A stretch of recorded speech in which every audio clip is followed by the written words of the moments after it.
Well, hello everyone. This is going to be another amateur radio field day video. My name is Jonathan and my call is K3CY. And it's been several weeks since our field day exercise. Everything is tucked away, as you can see, waiting for another year. So we can reflect on what worked for us and what didn't work for us, what we can improve on. We're not really a club. We're just a small group of 7, plus or minus, whoever it suits, group of people primarily connected through church connections and family. We pack our stuff on the trailers and campers and converge on this mountain, at this mountain cabin about 20 minutes north on a mountain road just off Route 33 on the West Virginia border.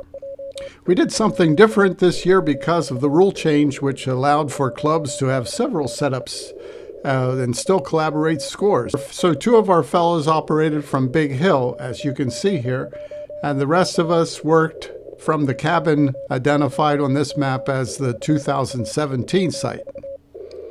I'd like to start by describing our QRP station, which of course is our setup on Big Hill.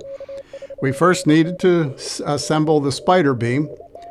I should say that at one time it was just a couple of us, and since we had fewer people, we made homemade monoband beams that we just traded feed lines back and forth as we shared the bands. But since that time, we've become a 3 alpha station.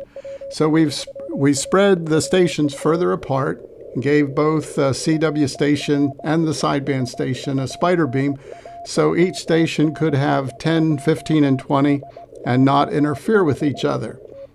These spider beams are just really simple to install. We just slip those fiberglass bolt poles onto wooden dowels and tie up the wire elements to the tips of one of the main cross frames. They're very light and very simple. We raised this spider beam up on a homemade telescoping mast.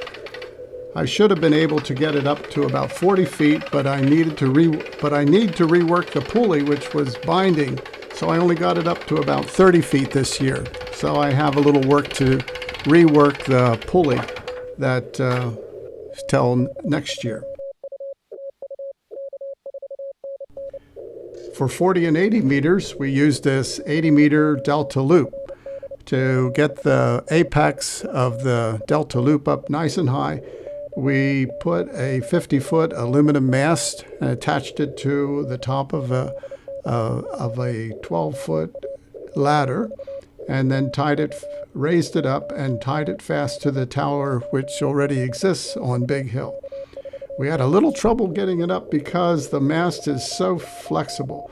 So the reason we had so much trouble, I think, is because we tied a rope to the very top of the mast, and if we would have tied the mast to a point lower, it would have been so much easier. But that's how we learn. We'll know the next time how to do it easier. But the delta loop worked very well. I think Jim was pretty happy with it. So I believe you're supposed to get a dB.5 gain over a dipole with the delta loop. So with QRP, every dB is pretty important.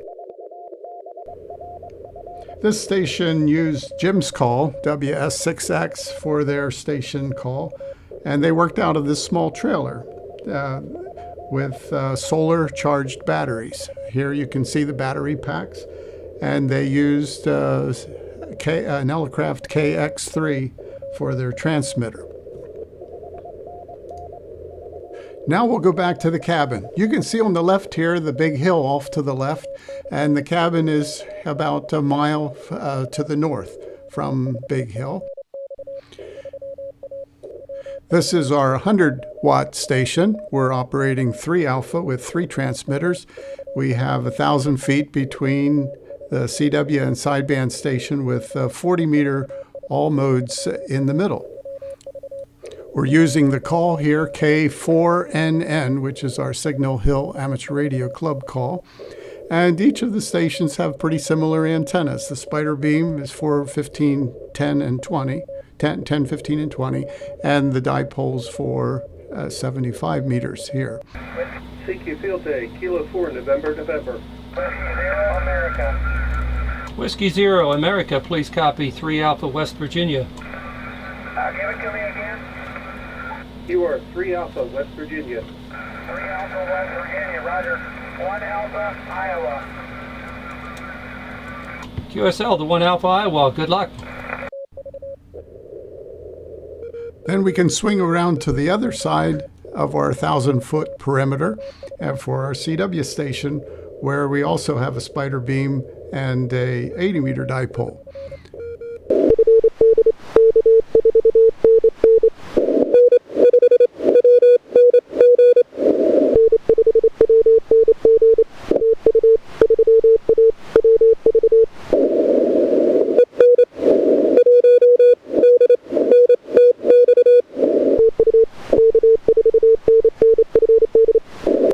Then in the middle, we had our 40-meter station, which was set up to do both digital and sideband and CW.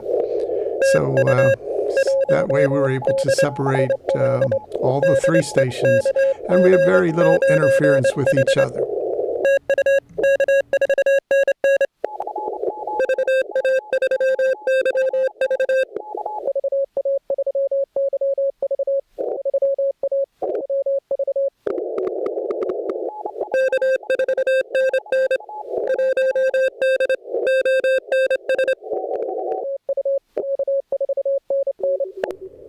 And I don't want to forget the digital station on 6 meters.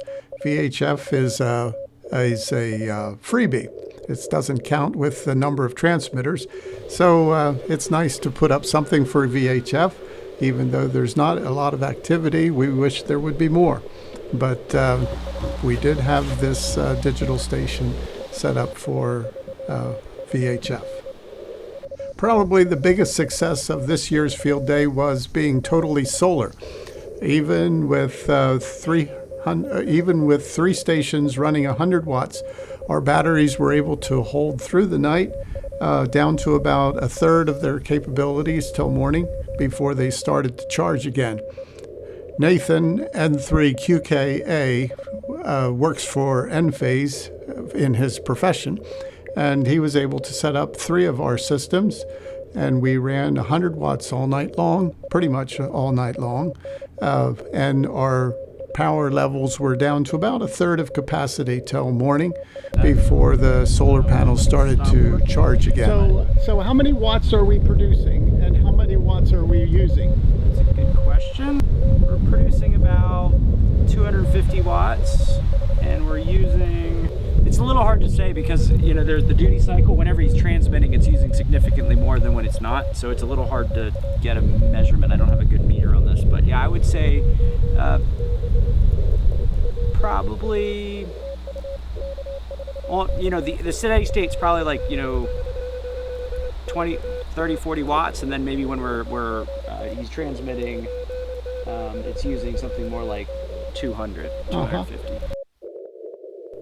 Let me introduce our group to you. I have to thank Heather, KI4PYR, for all these drone shots. She also burned the midnight oil running the 40-meter digital station.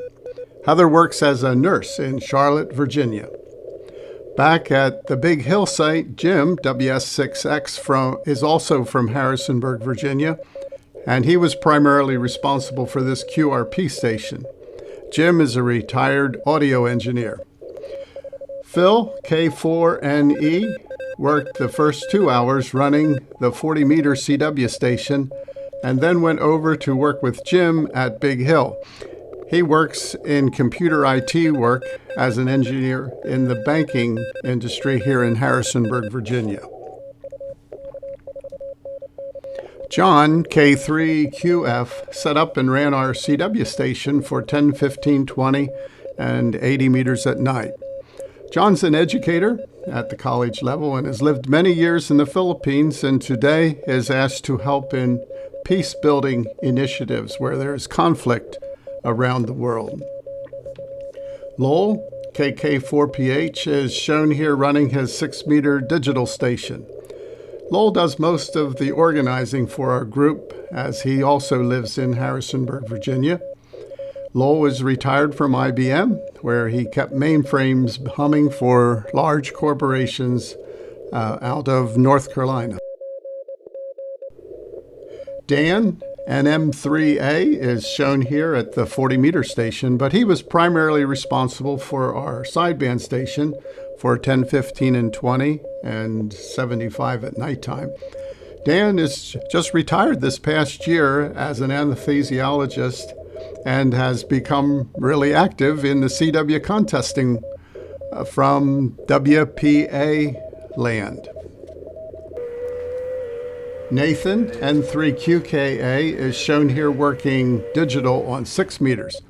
Nathan is also from Lancaster, and he works for Enphase as a field engineer in their solar work.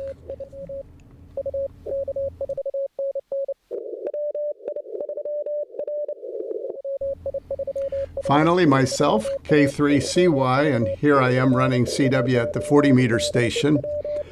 John and I are also both from Lancaster, Pennsylvania, and I am primarily responsible for the antenna work, although everyone pitches in and makes it happen. I worked in photography for most of my life, but now my life is most engaged in rental housing. So how did we do for all our efforts? Actually, we are a little disappointed in our totals from the previous year. Some of you are aware that we had a large solar storm just before Field Day this year, which really impacted propagation.